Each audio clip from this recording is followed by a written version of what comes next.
Hello mga Marcy, magandang araw sa inyong lahat. Ngayong araw, tara at samahan nyo kami sa kaganapan dito sa aming bahay. Umagang-umaga nga, naisipan kong maghanap ng maluluto na almusal. Naalala ko nga pala na may saging na nakatayo si Arnel doon sa may Imbernal, kaya kinuha ko na siya. Habang papunta nga ako ron para kuhain yung saging, for the video lang ako sa bukid. Matagal-tagal pa siguro to bago gawain kasi hindi na naman umuulan. Eto nga mga Marcy, nadaanan ko rin ang tanim na patola ni Arnel at yung iba pang tanim. Ang kaso, natumbahan siya ng puno ng saging kaya nasira ang baging. Ito nga mga Marcy, yung sanhi ng malakas na ulan at medyo malakas na hangin. Bago nga pala ako magluto ng almusal, kumuha na rin ako ng kangkong para dire-diretso na ang aking pagluluto. Tingnan nyo naman mga Marcy, ang lalago na ng kangkong. Sayang nga at hindi ko pa siya maibebenta dahil wala naman siyang ibang kasamahang gulay. Pagkatapos ko ngang manguha ng kangkong, hinugasan ko na rin para maya-maya magluluto na ako.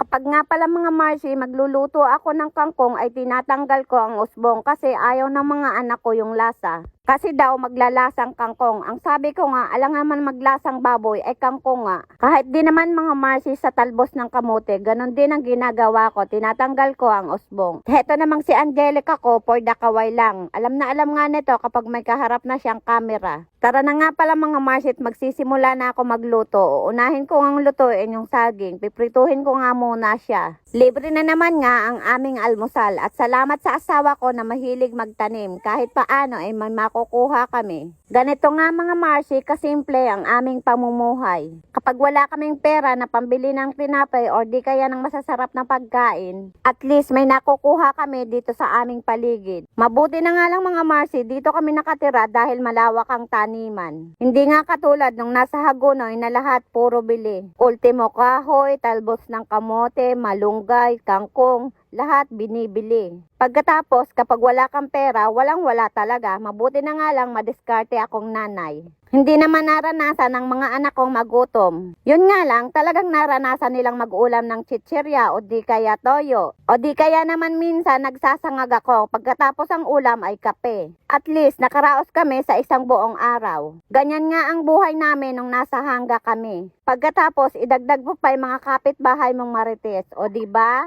Stress talaga sa buhay. Naalala ko nga din mga Marcy na kapag umuwi ako galing sa trabaho, nagsusumbong sa akin ng mga anak ko na kung ano-ano raw naririnig nila. Na kesyo, ganun ganito, ganyan. So, hindi na lang ako kumikibo. Basta wag ko lang maririnig ng personal. Kasi hindi ako yung tipo na titiklop lang kapag mga anak ko na ang pinag-uusapan. Mabalik na nga tayo dito mga Marcy sa niluluto ko. Nagtorta nga pala ako ng balat ng chicken. At isusunod ko naman dyan ang adobong kangkong with oyster sauce. Ito nga mga Marcy at inilagay ko na ang sibuyas at bawang at isinunod ko na rin ang kangkong. For the halo nga lang ako at saka ko nilagyan ng oyster sauce. At heto mga Marcy, malapit ng maluto ang aking adobong kangkong. At heto nga isinasalin ko na. At syempre, kung may ulam, may kanin. Isusunod ka na nga rin dyan ang sinangag. Madami nga kasing natirang kanin kagabi. Kaya eto, sinasangag ko na siya. Sayang naman kasi kung hindi ko isasangag.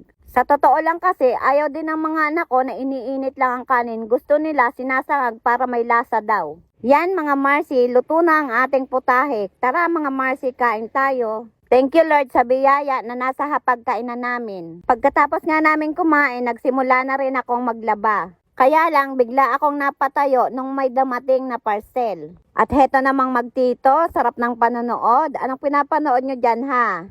Heto namang papaya, nadaanan ko, hinog na ang bunga at naunahan pa kami ng putakti. Siya nga po pala, ka-shoutout kay Lobelia M. Tan, Marisa Reynon, Lorna Orca, Michael and family, Karen Marcelia. Shoutout po sa inyong lahat. Paano ba yan? Hanggang dito na lang, bukas ulit.